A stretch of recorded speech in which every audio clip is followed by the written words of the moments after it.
Bring your forks and a hearty appetite as we visit a couple of new downtown places for nibbles,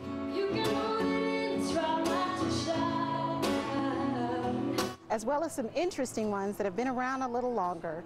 And join us as we take a look at a local distribution company trying to make area residents healthier, one box at a time. All that and more is coming up on this edition of Downtown 360.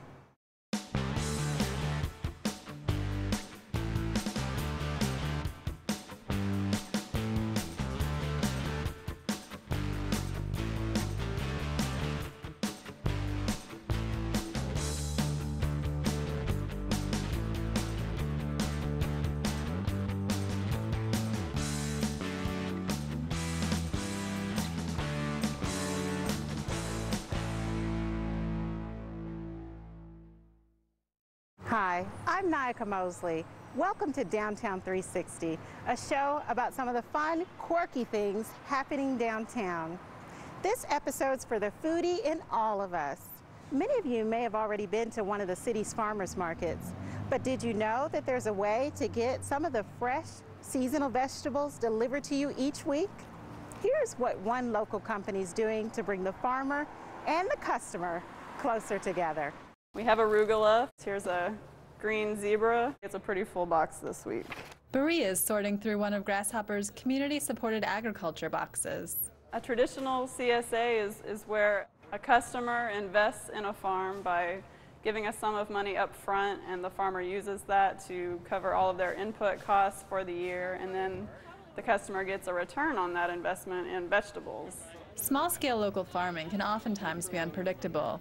But with an early investment from CSA members, the farmers have a better idea of what's expected of them for the season. If I can grow it but I can't sell it, what's the point of growing it? So knowing that up front is a load off their mind. And then because we're the only middleman in between the farm and the consumer, we're able to pay good prices.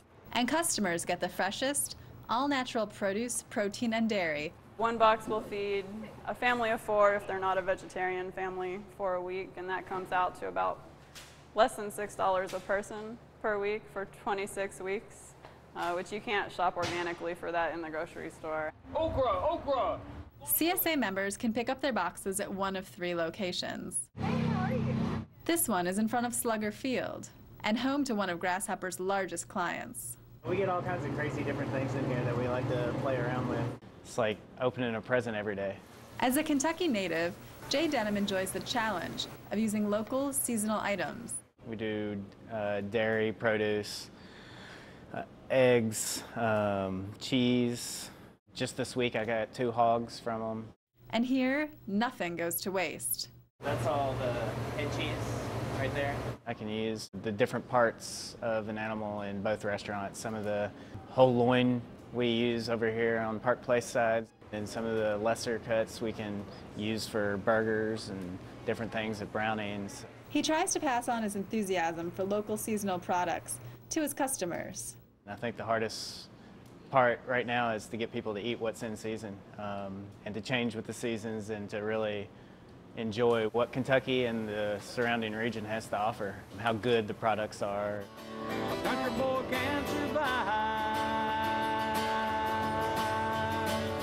Buying from local farms can also be a safer bet than with national chains, whose food supply can be compromised by large-scale recalls. Those are directly attributable to people not taking enough care. Small farmers are much more able to do that, and even if there were challenges with individual farms, it's an individual farm problem rather than a systemic problem. It's from Dutch Creek Farm in Shelby County. Grasshopper serves as a logistics point, shortening the gap between farmer and customer.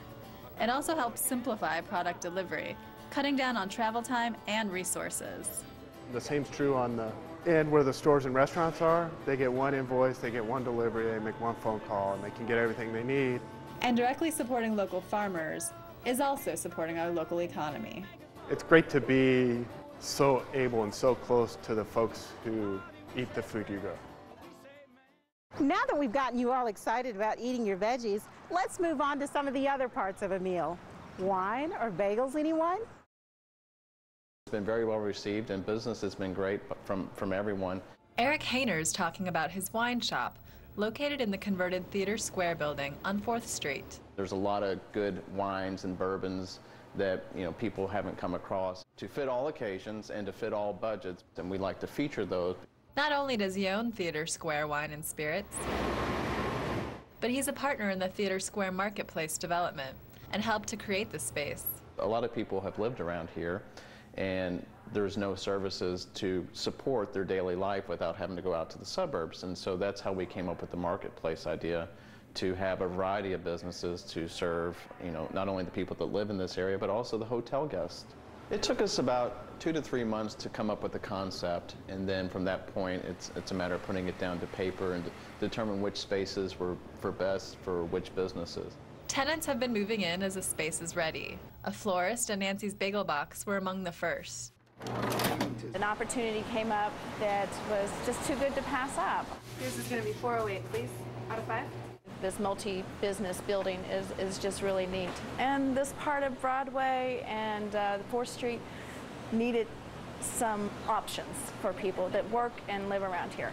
The Bagel Box offers a pared-down menu of the Frankfort Avenue store. We operate out of 100 square feet and produce a lot of food and great drinks out of there. With a focus on quick and healthy breakfast and lunch options. They can walk right up to the window on their way to their office and grab a quick breakfast or a quick lunch, and they're eating well.